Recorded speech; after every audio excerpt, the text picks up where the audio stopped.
and welcome to the First Issue Club. We're your weekly comic book podcast. We're just like Sue Storm. We love a good read. This week, we've got a special episode for you. This is an Andy Vargas episode. Greg and I... Hi, I'm Mike. I'm Greg. I'm the aforementioned Andy. So now you know who all of us are. You have your bearing. Yeah. You're welcome. These are the breadcrumbs we try to leave you in First Issue Club, so your little Red Riding Hood can find your way home. Uh-huh. Familiarize yourself with our voices and the distinct nuances within them. Some's too hot, some's too cold, and one voice is just right. Just right. Up to you to decide which one it is. Greg and I have been recording what's called in the biz an evergreen episode. Oh, okay. I know where this intro we do is some going. early sods. It's an all evening affair. Mm-hmm. And Andy did the heavy lifting for us on gathering the comic book news that you love to hear so much, that keeps you in tune with what's going on. And Andy read a good, 4 first issues today? I read a couple. I read 4. Andy, tell us, are these things still made out of paper? If the moon was made out of spare ribs. If comics were made of cheese, would you eat it? Coming up in the episode, I read Minor Arcana. I'm very curious about this book. I read Plastic Man No More. I read that too. I read The Autumn Kingdom. And I read Marvel Zombies, Dawn of Decay. A lot of great stuff to look forward to. I'll say I'm very jealous of people who got their hands on the preview edition of Major Arcana. Is that what the name of the book is? Minor Arcana. Major's the sequel. Because it has the die cut corners. The corners of the comic are rounded in that one, so it looks like a tarot card. I think that's so for insurance stinking cool. policies, it won't hurt you. It won't hurt you. Yeah. Imagine how many 9/8 there would be If every corner was rounded. Every corner of every comic was rounded. Oh, God. CGC, you'd be out of business, and we'd all be better off for it. Yeah. We'd all be 10s. No more dog ears here, buddy. Yeah. Well, speaking of CGC, Oh. we'll hop right into some news. Oh, can I say, before we do, Yes. we are sponsored Oh, by God, one of the yes. greatest companies in America, Nay. Earth, the galaxy. Galaxy. That's right, because we're talking about a beer whose taste is of cosmic proportions. It's not even a beer. It's an experience. That's right. It's a journey. Boulevard Brewing Company's Space Camper Cosmic IPA, a beautiful, complex IPA that comes in an incredible number of varietals. So regardless of your IPA taste preference, they've got the right hop mixture balance for you. You like the bitter? You got bitter? You like bitter stuff? We got really bitter stuff. I got some bitter stuff for you. You like lower ABV, a little easier to drink? We got that too. Space Camper is a big family. You like more of a fruity, botanical IPA? Buddy, do I have a beer for you? Space Camper IPA. Yum. Delicious, lovely, and beautiful. Thanks for sponsoring the podcast, Boulevard. We Thank you, love Boulevard. Thank you. Andy, do you have news or Now, something? God, Andy, speak up. what have you been taking so long for? Do yourself a favor and pick up a sampler. Oh, yeah, they Of do a Cosmic variety IPA. pack, yeah. Yep. So speaking of CGC, I just saw this on the way here. Well, once I got here, flipping through Insta. DSTLRY has their own custom CGC label. How now. about it? Yeah, boy. Is it digital only? It's digital only for your digital slabs. Yikes. No, Don't give them that idea. it is physical only for now. But the cool part is you can get it for free when you slab any DSTLRY book. Oh, it's free. It's free. That's interesting. Yeah. Okay. It's the pink with the yellow background. Okay. Love that. It looks really good on the blue label. The yellow label, it doesn't look, in my opinion, as good because it's yellow on yellow with the pink. And they're only offering it on Universal and Signature Series. Okay. Can I get a distillery label on a Marvel book? Probably not.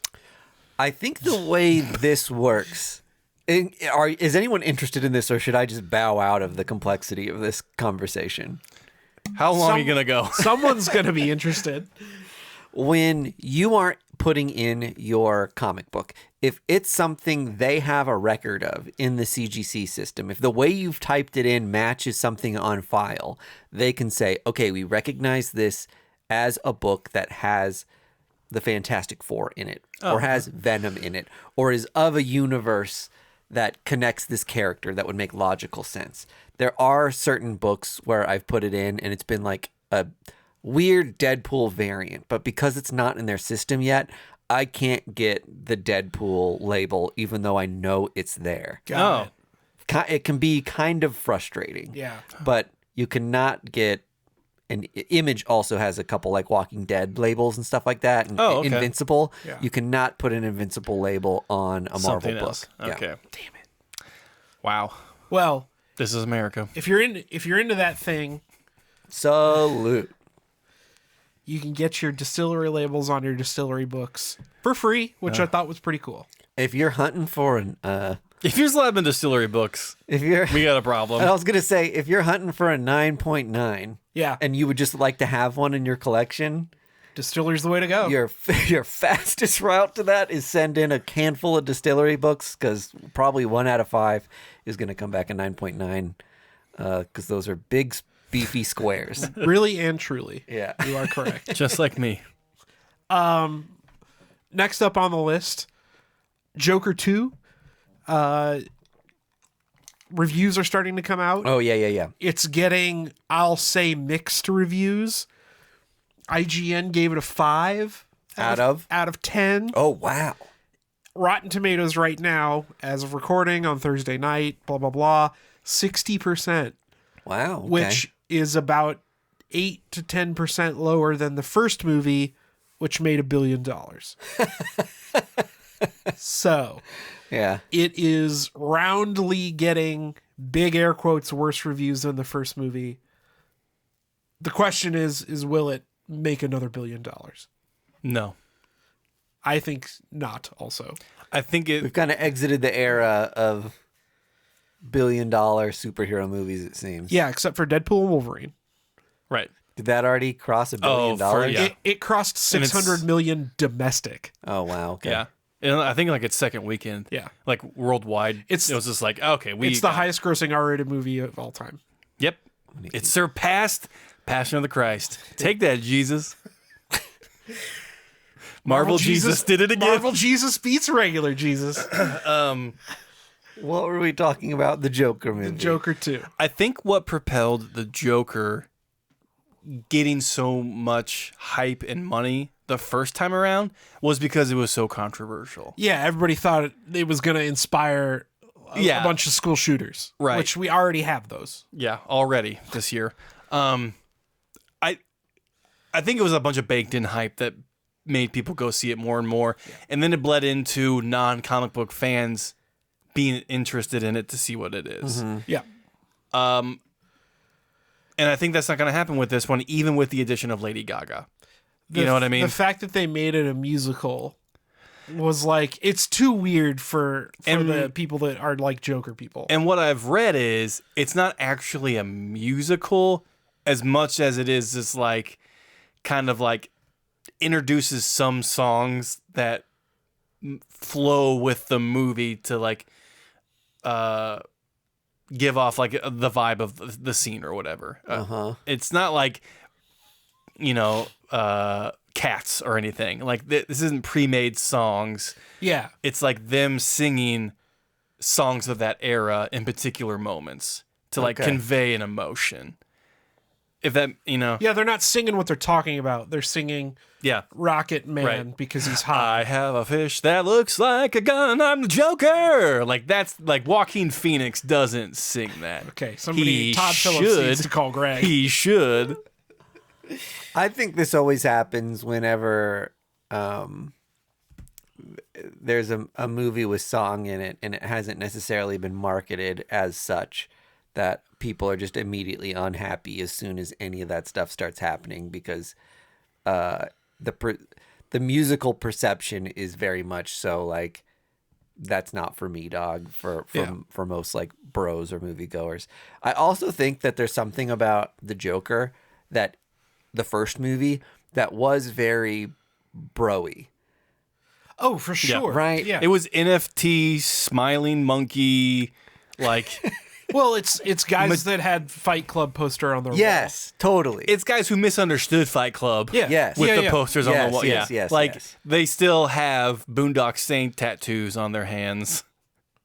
And then I think you add Lady Gaga to this and you try to do something For the lady bros. a little Who take a monster in the morning and are a monster by the end of the night. you do something a little less Taxi Driver, and then all of a sudden people are like, wait, this isn't the thing Yeah. that I wanted from this. We can't remake King of Comedy again.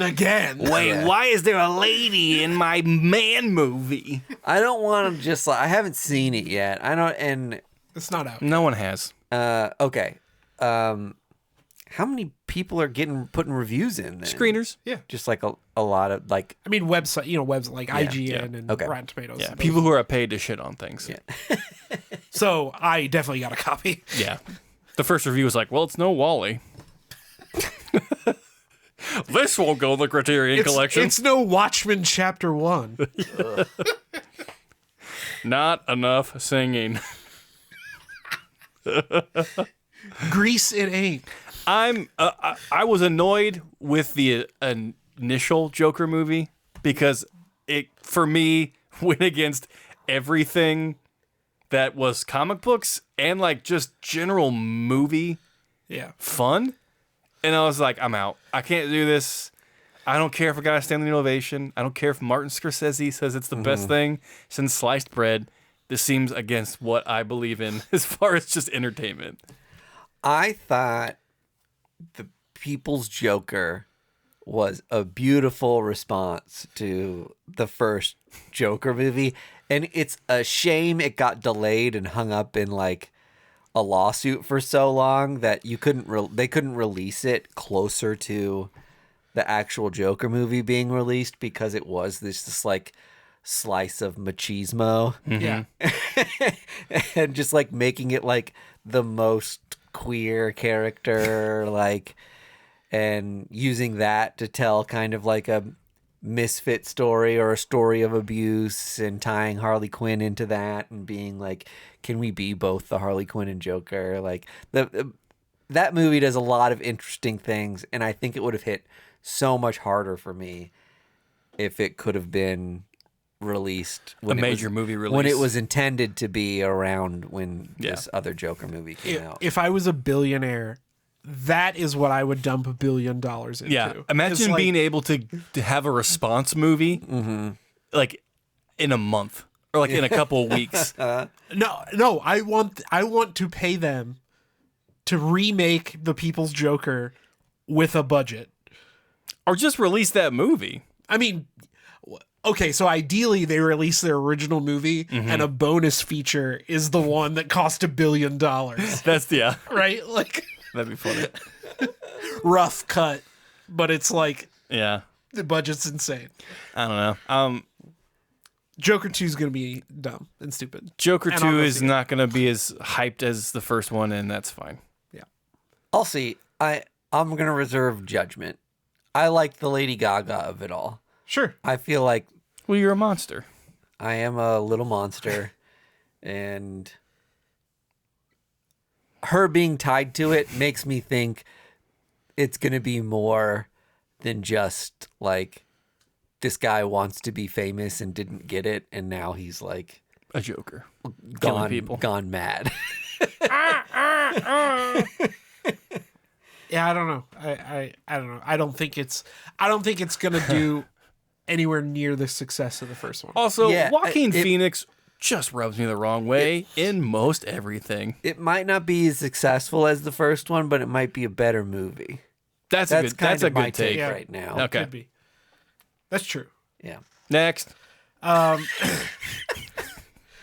So What else can we dunk on? here's the biggest slice of news. Give me that Oreo because I want to dunk it. This could be a big nothing burger, or it could be the biggest news of the year. So Bo DeMeo, who was the executive producer of X-Men 97 and Blade. Is this the OnlyFans thing? Yeah. Oh, yeah. He dropped a 30-minute video on his OnlyFans claiming that Marvel and Disney have a toxic workplace, shocking levels of discrimination, and attempted to silence his creative vision over and over and over and over again. This was the guy who was let go before X-Men 97 Season 1 came out and had his producer showrunner title removed from Season 2. Yeah, he had worked on season 2 but lost the credit, Yeah. So which seems like something you shouldn't be able to do, but it's in his contract that like yeah. yeah, So if he you get like if you get terminated for like XYZ, they can do that. yeah, and he is bringing litigation against Marvel for all these different things, the discrimination. There's like some sexual abuse stuff on both sides. Marvel is claiming that he was sexually abusive. He is claiming that they were sexually abusive. That's what I read. The Marvel statement made it sound like he was let go for absolutely egregious behavior. Correct. Which I assumed was like some sort of like sexual assault or like Yeah. Also, if your response video can only be accessed through an OnlyFans account, I mean, that's very weird. It's also weird to me because he says in the video that he's got all these receipts and he's got evidence and all this stuff. Hasn't released any of it. I mean, he is retaining a lawyer.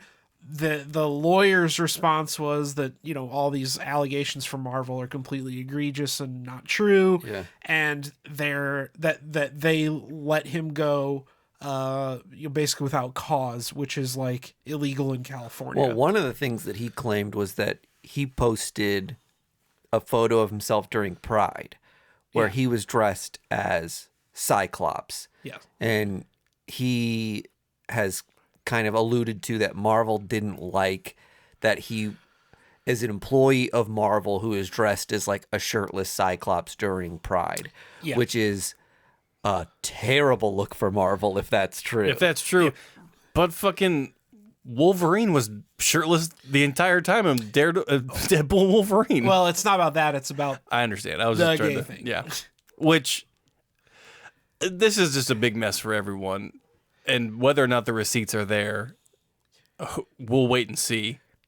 Trying to sue Marvel is like David versus Goliath. I mean, it really is. And that's why I think it's interesting that the only thing the lawyer really said was like the wrongful termination thing. Yeah. I mean, what would you want to address the sexual allegations? And Yeah, it's right. like, well, we'll see you in court. It's like, This stuff's so tricky because when you work at like such a major corporation that has billions of dollars to throw around and can make their employees sign like absurd contracts that are like, hey, if you tell tales out of school, like we own your life now. Like you will never You're be fucking toast. You will never be able to pay for like the amount we're gonna sue you for violating your like NDA, right? And so it does seem like something where you're just like, well, why haven't we heard other people blowing whistles at Marvel? Seems like you would have heard this, or sorry, not at Marvel, but at Disney. Yeah. Because it seems like that would have happened if somebody wanted to back this up, or if somebody wanted to be like, yeah, that guy really is a shithead. But we haven't heard either thing. They're just like keeping everybody so tight-lipped, and it's really tough as a fan to not know, like, do I root for this guy? Was this guy like, you know, a victim? Yeah. Or was he like victimizing other people? Like, Yeah. we just have no clue. Yeah. We've got zero clue. Right. And they want to keep it that way. Yeah, right. Well, It's something we might never get an answer to. And if this guy is a victim of discrimination, then like that would drive me insane if I was him. Well, I mean, to your point, Mike D, I mean, I guess you can see both sides, but like you would assume that if this discrimination was so egregious, especially in today's climate, that somebody is going to be the next guy and then the next guy and then the next guy.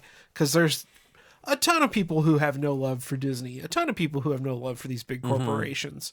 And especially given the fact that Disney is trying to be a more progressive company, it's going to be a bad look for them. They're going to want to either come out and get in front of it or shut them up. Yeah. And you don't shut somebody up by taking them to court. Or if they know that they didn't do anything wrong or he has no receipts, you shut up and don't do anything. You issue a statement. Marvel, then you let him go to court, right? Yeah, Marvel issues a statement of just like, listen, that guy did some fucked up shit. That's why we cut him off. Yeah. If we want to go to court, we're going to go to court. Yeah. It's not on the responsibility of Marvel to release anything. For sure. Did you see any of the video? No, I did not see any of the video. This was one of those things where I feel like when you see the person talk about this stuff, do they have a level head or are they like losing their mind? Because like Charlie Sheen, Tiger Blood like stuff. just in that I can be like, okay, like if you're just like losing your shit, that it's like you're the sort of person that you don't want to be in a meeting with, who is like every wrong that you've ever perceived as being done to you, like is taken out of control and creates like a very toxic work environment. I'd be interested to see the video, just how it's like. I think it's slightly Well, go to telling. OnlyFans.com, pay $10 and you can see it. I know, That's the whole it's like thing. you have to pay for it to see it. I think Right. it's Is slightly he trying telling. to create? Is he trying money. to? He wants money for himself. He tried to pay for his lawsuit. This Yeah. smells of Yeah. gross. It's more than slightly telling that you would release a video behind a paywall with something That tells your truth. It's like, Yeah, if exactly. it's your truth, make it fucking free, dog. Exactly. What and are you then, doing? And you can say, if you want to support me in my fight against Disney, subscribe to my OnlyFans. Like, Yeah. and people will do that. But like, to put that content behind a paywall doesn't do him any Fucking favors. Sure. Wild. Yeah. And guess what? It takes one person buying that subscription, screenshotting it, and then leaking it out. I mean, that's true too. Yeah. Like, God, Yeah. what a bonehead. So if anybody out there has more details than what we've given here, if we've gotten anything drastically wrong, Or if you got an OnlyFans you want to promote, email us. Let us know about it. Yeah, sure. Why not? Send us your OnlyFans, I guess. Yeah, join us on the Discord. We'd love to hear from you. Tweet at us. We'd love to make corrections in our next episode if I got anything Yeah. drastically wrong about this.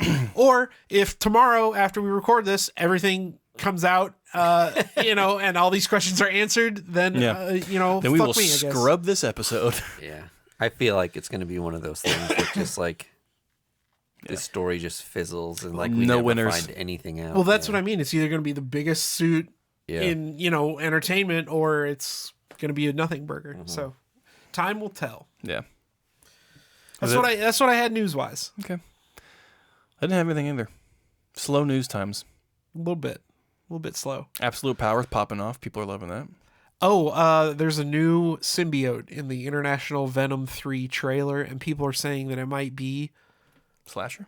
Lasher. One of those Donner, guys. Vixen, Comet, Cupid. I had a feeling that they would do that amalgam symbiote, where it's like the 5 different symbiotes that all Give me Anti-Venom. like come together. Why don't I know about this thing? You never heard about that? I don't think so. It was back a few years ago. They did like Screamer, Lasher, Toxic. Come Lasher, come Screamer. I mean, essentially, it's like, what else can we rhyme with this fucking thing? So What about the Bubbler? it showed up in that Carnage miniseries that Zeb Wells and Cult of Carnage? Clayton Crane did. No. This was like early 2000s. But it's like it's a team of like All the Life soldiers. Foundation symbiotes. Yeah, but they all have like a piece of this like amalgam symbiote. So like one of them has like, legs. My symbiote's only on my legs and I can run fast. My symbiote's only on my arms and I can lift Like boulders. fucking Voltron? Yeah, they are. That's exactly what it is. And then Weird. they can all like go on the same guy to make like the super symbiote. Neat. Comic books are neat. How about it? One of the symbiotes is a dog, and the guy's got him on a leash. Dog Biote. Dogbeote. Dog Bert's in the next Venom movie. No, I killed my racist owner. I'm Dog there Bert. it is. We saved some IP. Death of Dilbert. Fuck you, Scott Adams. Yeah, for real though. Can we talk about Plastic Man now? I would love to talk about Plastic Man. Segueing into comic books, Plastic Man No More is my pick of the week. Yes. Holy shit. I was not expecting to like this book as much as I did. I'm a huge Plastic Man fan, so I take that with a grain of salt that I would have loved this book no matter what. But they had no reason.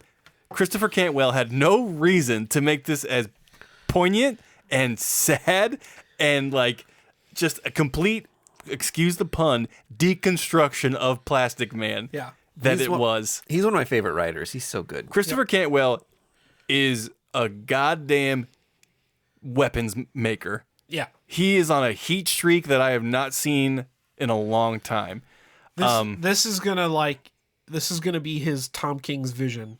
I honestly think you're right. Hey. Like It's a deconstruction of the character, of who he is, his relationships with his family, his relationship with the Justice League, which is like growing up as a kid who's been known as the clown. you were like, a kid too? Dude, we've talked about this. Oh, sorry. I grew up as I have that Benjamin Buttons thing, so I grew up as an old man. Yeah, I was born with a walker and a wandering bladder. But like as a kid, I was like the jokester and like the class clown. So like I was never taken too seriously when I wanted to do like serious stuff. And this illustrates that point so well. Like they just use Plastic Man as like the comic relief, but when he wants to like bring up something important, we get these beautifully illustrated panels of him being talked over by Batman and Wonder Woman and other Justice League members of like trying to figure out something else. And they do it not only with the story but with the art. With the art. Which I had to point out. So this page I think shows it really well. You get the more serious stuff that's done in an art style, and then when he's with the Justice League in his like Yeah, really public cartoony. persona, it's a Darwin cookie. Over the top Yeah. colors. Yeah. So yeah, kudos to like Alex Linz and Jacob Edgar on that. Yeah. And the elevator pitch for the movie is that Plastic Man is dying. He's literally melting away. He got shot with a ray that is dematerializing his polymers that make him stretchy. So it's just making him melt Yeah. and like dematerialize. And it's him coming to face with death and trying to, right all the wrongs Yeah. that he has done. There was a few panels where I was just like, fucking Plastic Man sucks. Like, Yeah. he was a shitty dad and husband. And Yeah. like, it's illustrated so wonderfully in these panels. You're just like, God damn, this dude sucks. Like, Yeah. he is not good. But then the end of the story is like he's trying to make sure that what's happening to him isn't going to happen to his son, who Right. has a similar power set. So the rest of the book is going to be him trying to stop that from happening to his kid. However, as a husband to a therapist, I have an insight here. Yeah, has Caitlin read this? Not yet, but it'd be thrilling to see her take on it. What he needs to be doing, instead of sacrificing himself and removing himself completely, is spend more time with his son and repair the relationship. He tries, and his son rejects him. But did he? Yeah. But did he try? And if you reread that, he's not really trying to reconnect with his son, because he didn't apologize for being gone for 6 years at all. Yeah. He was just like, hey, look at me, we're here. Like, I'm here. And like the son had every right to be pissed off in that moment. I don't validate the son's feelings. How do you feel about that, Greg? Whoa. I don't feel shit about it. As someone who grew That's up a your child, problem. Yeah. Growing up as a child, I don't know if you guys had that same experience. You grow. Sometimes your bone hurts. Bones hurt. can I say You may. that Plastic Man, his character design, his outfit, one of my least favorite of all superheroes. Wow. Hot take. Truly. I hate this costume. I hate his big like goggle sunglasses. I love it. And I don't know. He's just a goofball. He looks cool on the back. Yeah. Yeah, that's what he looks It like. depends on how he's drawn. You know? This is something where like, Do you hate Blue Beetle's goggles? no, I like Blue Beetle's goggles. These just look like corny sunglasses to me. Well, he's a corny boy. I think they're meant to be like a peacock statement. They're just like, hey, I'm wacky and I got big glasses. This Here's some shorthand magic. outfit is something that like when the way he's drawn on the back, he looks like a greaser child. You know what I mean? So like Fonzie Jr.? And that works in like a Doom Patrol punk rock comics sort of way. Sure. And when it's done in a mainstream aesthetic or he becomes an older person, like the thread of that style of weird outfit like no longer makes sense. Like the bare-chested string holding With it the together. string holding it together that goes all the way down to his crotch. Hey, technically, he chooses that costume every day because it's part of his like business. It's just such a. I just can't believe it hasn't been modernized after all this time. Well, what was the last Plastic Man book you read? Yeah, you get a big PM on the chest. Ha! That's a throwback to our Patreon. That's a episode. Patreon. I don't know. It's looked conversation. the same since like Yeah. That is true. was created. He has never. Well, he looked a little different in the Terrifics. The Terrifics outfit was pretty cool. was it? It looked like a Fantastic Four outfit that he had on. Yeah. That if anyone doesn't know the Terrifics, you can probably tell by the title, was just like a Basically a Fantastic goof Four. on the Fantastic Yeah. Four. Yeah. And if you don't know the Fantastic Four, they're like a Yeah, we pretty can't help. We popular can't help you Marvel. with that, really. That's your own fault. But I mean, Christopher Cantwell did an amazing job. It's a Black Label book, we should note, so it's kind of set in its own little world. Is it a maxi? Yeah. Yeah. Okay. Of course. Of course it is. Of course, you dolt. When I saw that Christopher Cantwell was on this book, I knew I was immediately going to read it. I mean, I read Plastic Man Body Horror, and I was like, "Yep." And the body horror, so he's like losing appendages, right? His arm detaches from him and like drips down a drain. At the end, it like anamorphizes Yeah. and like becomes its own sentient thing and like is homeless. It just gathers newspaper and sleeps on the street, which is like blob-esque style weirdness. And he's also like, he ties a bag to his arm because his arm is constantly melting, and he says, "I don't want to lose any myself," so he pours it into a bucket, Yeah. and it's like fucking terrifying. Now there's a bucket of himself. He has a bucket of himself sitting in his bathroom. Buckets of fun. Yeah, it's a great book. I think this is a mid-year Eisner contender. There's going to be a lot of eyes on this. There's gonna be a lot of eyes on that. Eisner's a lofty projection, but it is. Give me issues 2 and 3, and I'll make my decision. But issue 1 definitely threw me for a loop that I wasn't expecting. Yeah, So it was great. yeah, it was really, really good. Did we overlap elsewhere? Yep. You read Minor Arcana? No. Oh, Marvel Zombies. Marvel Zombies. Of course, I should have known. Let's talk about it. Here, okay. I think we're gonna have contention. Okay. I like the idea that it's a Groot thing. Yeah. That he's basically spreading it. Uh-huh. I love that our boy, is it Jason Murr Yep. from From the horn, by the horn. By the Horns, the comic that we loved, is illustrating this. Yep. Oh, I didn't know that. That rule. Yeah, which is totally cool. I felt like it was trying to do too much. Like, it wasn't fun. Does that make sense? Yeah. When you see Marvel Zombies, you're just like, oh, okay, I'm in for some wackiness. Yeah, And it wasn't really that. the first few pages read like a almost like a kid's book. Yes. Captain America's like, "Oh, Groot, you need to be better hero." Yeah. And that's like literally a line. Yeah. You know, it's very like, It was a very kid. It didn't hook me. yeah. There was some cool imagery with like this like zombie organic stuff that was happening that was kind of cool. Yeah, it's like a pod people thing where the zombie virus is like based on plants because Groot is patient zero. Yeah, and he's like sneezing Yeah. in people's faces like a Like idiot. a brute. It's like his pollen. like a toddler. Yeah, something like that. He's sick. Groot is sick. Yeah. He's sneezing the whole time. Do you have games on your phone? And he sneezes on Captain America, and that's what kicks it off. Yeah. But I was almost... I thought it was fine. Oh my god. Okay, what do I have written right there? Yeah, it's fine. Fine. That's my review. Fine. I'm almost a little peeved that they went with Marvel Zombies as a name for this. It doesn't feel like it's Marvel Zombies proper. Yeah, because Yeah. it's like it has nothing to do with the other Marvel Zombies book. There aren't even like... It should be called Groot's Very Bad Day. Yeah, like it reads like a Poison Ivy book. Oh, Like- that's true. Yeah. Like if Poison Ivy got COVID and was like sneezing on yeah, people. like that is what would happen here. The And that's lamia like, spores or whatever they are. yeah, That's but you wouldn't call them zombies after Yeah. they get that, right? That's kind of how it felt.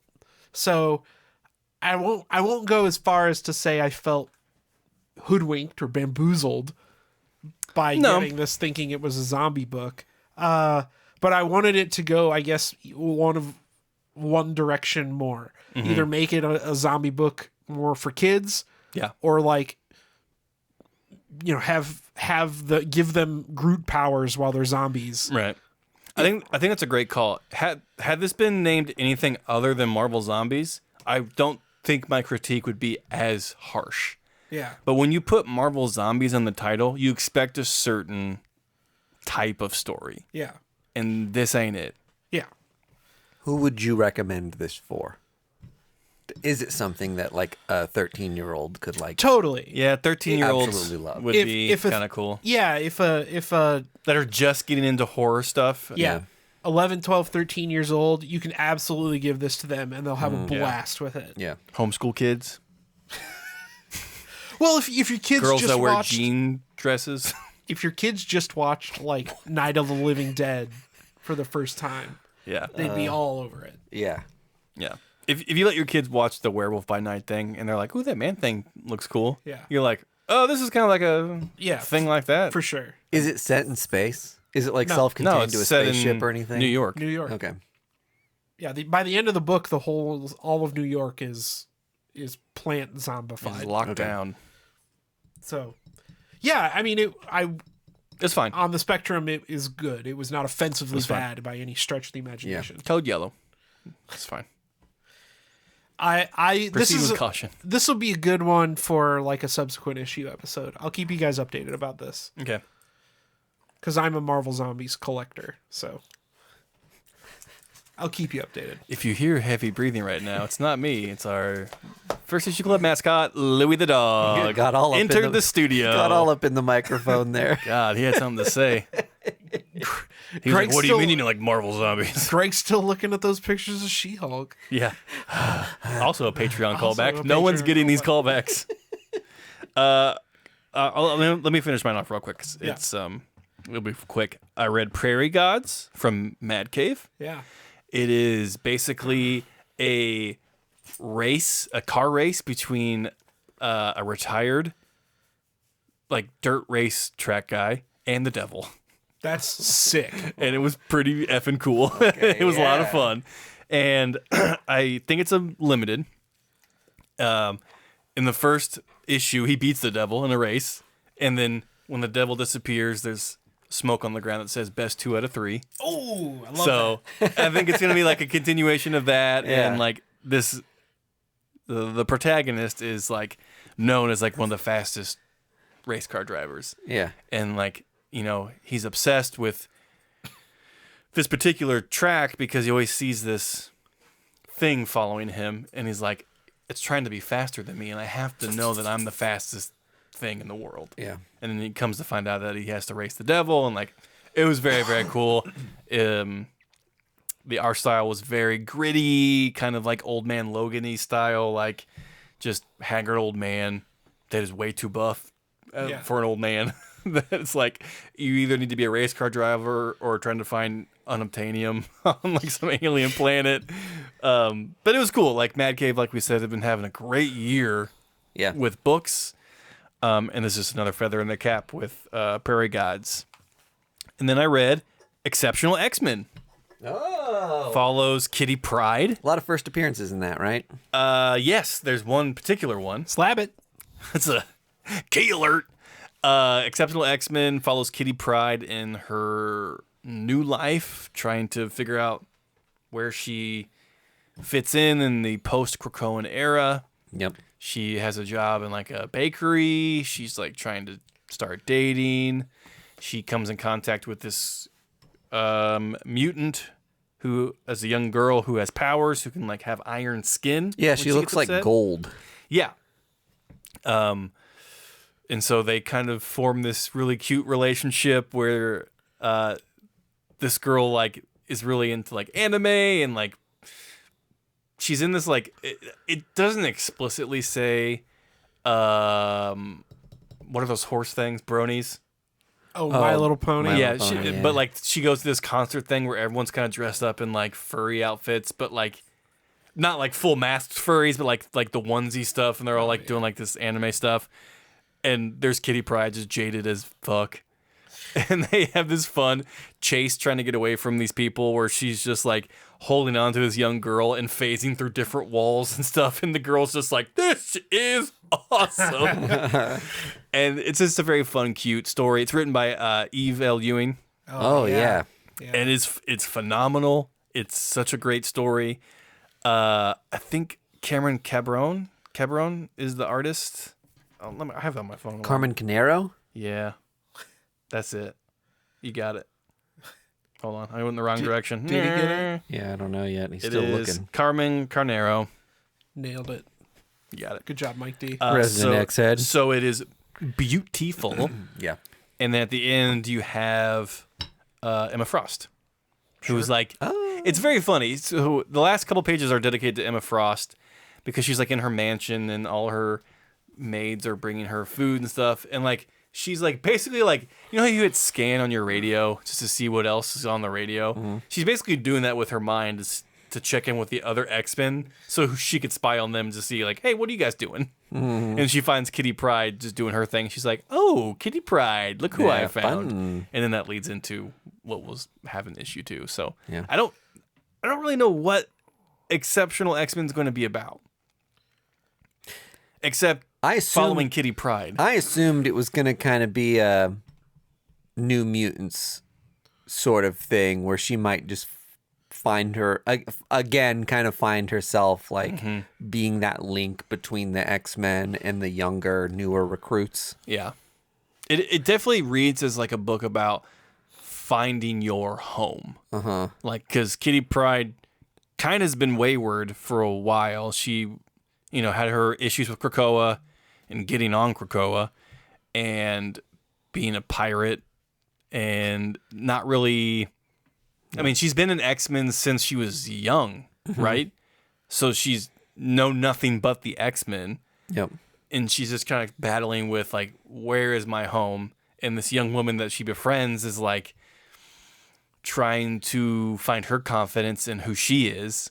And then, all of the X-Men are trying to figure out where their new home is because the Krakoa is gone. So I think really it's going to be about, finding your tribe and finding your definition of home and what that looks like. Aw. Ah, no, tear going down my cheek. And then that's all I read. Good stuff. Thank you. Thank you, everyone. Salute. Salute. That's like the 15th salute you've given today. What's going I'm very on? salute happy. You're very lately. salute happy. I'm trying to bring attention to my new hat. Seattle No one Rainers. said anything about it. I'm not familiar with your old hats. So. Yeah. Are you kidding? I'm a hat guy. You're a hat guy. You were wearing a Boulevard one last time we hung out. Yeah. Thank you, Greg. Thank you. I'm wearing a new hat because I got a haircut and I can finally wear this hat. Yay. I sold I'm out. Not wearing a hat. You never wear hats No, not a hat boy. because you got a sweet pony. Yeah, you do a bun. No, I've just got a big old head.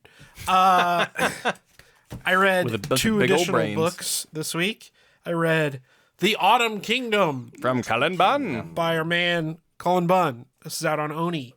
How was it? It was really interesting. It's about a family that goes on a vacation. The dad is a fantasy writer a la George R.R. Martin. This shit drives me crazy.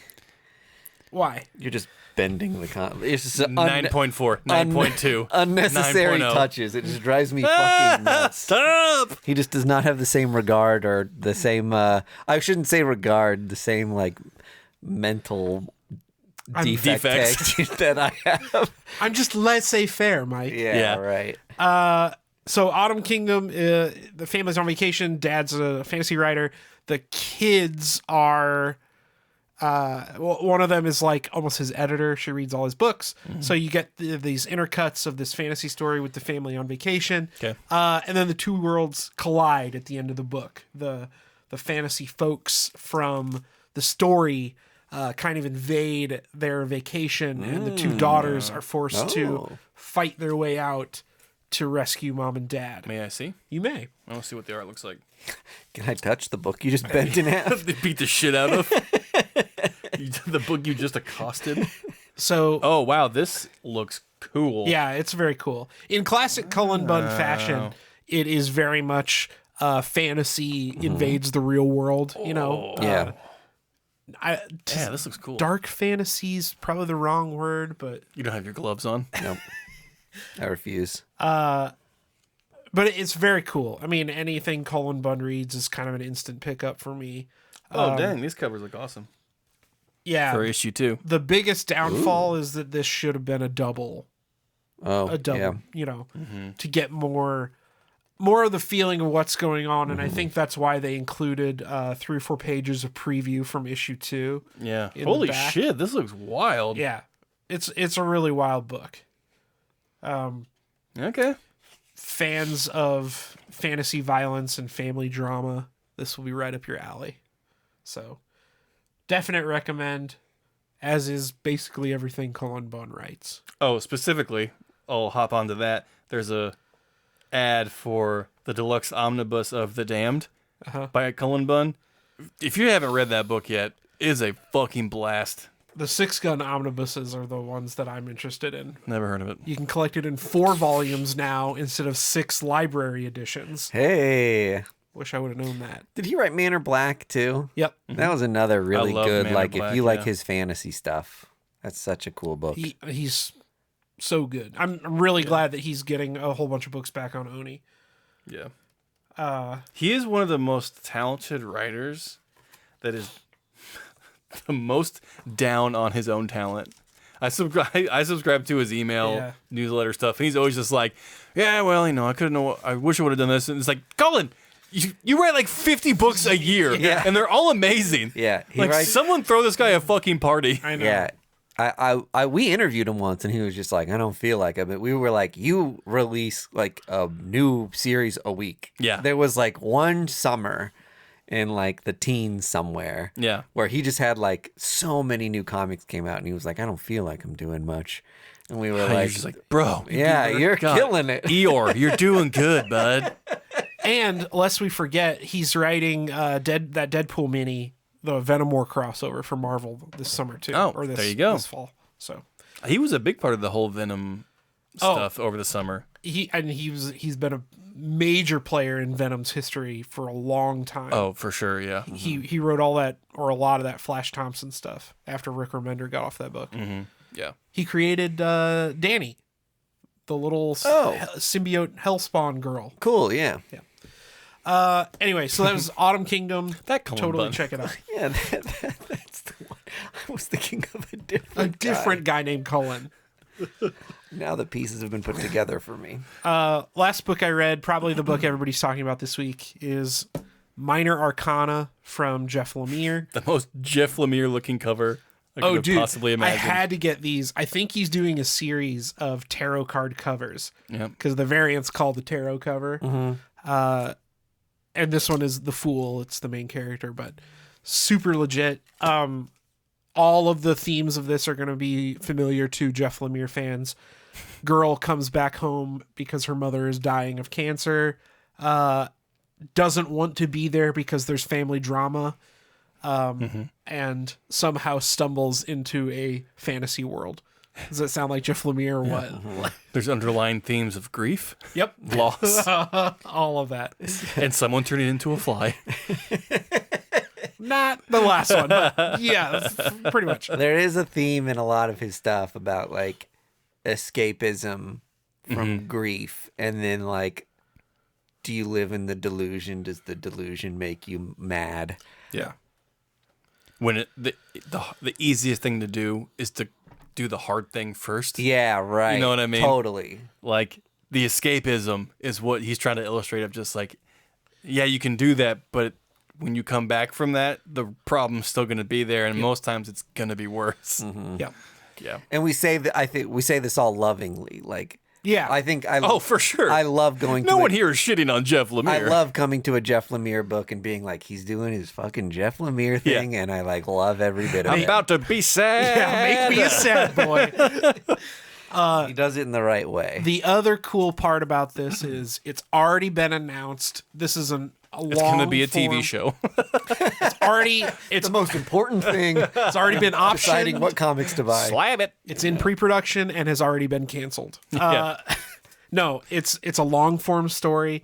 They have an ad in the back for 4 like collected editions that are all like a cycle. So it's like the Book of Wands, Book of Swords, Oh, right? cool, Like based yeah. on the tarot. So this is not a mini, not a maxi. It's basically an ongoing. Think 50, 60, 70 issues. So buckle in if you get for it. But I mean, it's a Jeff Lemire like long form story that he's writing and doing art for. So you're It is getting crazy. money's worth. I can't recall the last long form Jeff Lemire book. Maybe Sweet Tooth? Yeah, Mostly it's been like, and that was like micro- 2006. yeah, mini and maxi stuff. So this is exciting. Yeah. I did read when he was coming out with this that he was lamenting the death of the long form story. You know, Yeah. giving a book time to develop and you know, fall in love with these characters, really get invested in the world Yeah. and the stories that it has to tell. So, Keep him alive, Jeff. yeah. Jeff Lemire, please say comic books. It rests on your We shoulders. got one small ask. Yeah. Can you do just that for us? Call Cullen, he'll help. Yeah. Just save a medium. Yeah. Get the comic book boys together and save us. Yeah. So that's Minor Arcana. Would definitely recommend it if you're in for the long haul. If Or not, you just had like a breakup or I mean, yeah. Yeah, if you got family problems, probably don't read it. Yeah. But check out. Does this have a Matt Kent cover or anything? I didn't see a Matt Kent cover. All the These covers are in These the guys front. were They work in tandem. they were BFFs for a little while there, it seemed like, and that like always did covers for each other. and- I'm a little bit miffed okay. at Matt Kent No. because if He's you one of my all-time favorite guys. Because he's besties with Keanu now. if you remember when he started Flux House, Yeah. he toted this thing that he like all of his books were going to be like this avant-garde like Dadaism, like weird variants and stuff. Like he was like, I may try to do like variant covers that are like made out of wood. And I was whole hog. I was like, yeah, like let's do some weird shit, Matt. Yeah, and Dark Horse was like, Matt, that costs a lot of money. Yeah, like Matt's like Andy Warhol here over here, just like, what if the comic book was made of soup? Soup comic book. And like the head of Dark Horse is like, oh my god. He said soup comic book again. It's the third time he's brought up soup comic book. He did that series where the covers were Paper bags. grocery store bags. Spice Supreme, Spice Superb. Spy Superb. Yeah. And there would be like secret message. So it would literally be a logo from a Trader Joe's bag, but then like a little bit of pen would be on it, and it would be like a clue that like there's a traitor, Yeah. Oh right. like the other kind of traitor. Yeah. And I thought those were really slick. But yeah, I think you can only do so much. much like feasibly without charging people like $20 an issue. Yeah, exactly. Yeah. Yeah. Go on the Flex House website. Maybe he's- you'll find your wood covers there. Maybe I done should like some- voice my opinion there. He's done some like larger format books as well, and like did like kind of like a weird space exploration story that felt like not typically Matt Kent. And was I'll defend him till my death. You Was- can say I'm anything not- about it, and I'm I'm like, not- well, here's what he would. I'm not attacking him. was Hairball a Flex House book too? Yes. Yeah, it was. Yeah. So like he's put out stuff on that imprint. Greg just wants a cover made of hair. He promised that. No, like, legitimately, he was. I remember. He was like, maybe too ambitious. We'll say that. Maybe he was just like, here's what I would like to do. Yeah. And then behind him, the CEO of Dark Horse is just like, no, we're not doing any of that. This book's gonna have a variant made of my skin. We're Yeah. growing it in a lab. Yeah. And The Dark Horse CEO grabs the mic. It's gonna be Art Germ. We have Art Germ to do the variant. Thank you, Matt. Take a seat. This is the Kiss Blood Ink thing. yeah, that's exactly right. Which, who knows if that even actually happened or if it was just a marketing gimmick. Two things can be true. Yeah. How much blood would it take for it to actually matter? Any amount. Any amount? Yeah. One drop into like a canister like this? Yeah, because they can say that the blood's in there. Yeah, bro. Okay. Oh, my blood's very potent. How much of your blood is in I am comics? None. I'm a pretty hot commodity with vampires in my town. Paper cut. I'm like, one hit of my blood is like 4 shots of tequila for vampires. So I'm pretty popular. Cool. Cool. Not to brag, but Great brag. you're welcome. Humble braggus. That's it. That's all I read. Is that it? I believe that's an episode. How many minutes are we at? Get up and say goodbye. No, Louie, don't bark into the mic. Come here. What if we have Up. ear-sensitive friends? We don't. Louis, loud speak. Oh, wow. Performance anxiety. Yeah, that was the most quiet speak. I don't know if that even came across on the mics. All right, nice try, Louis. See y'all later.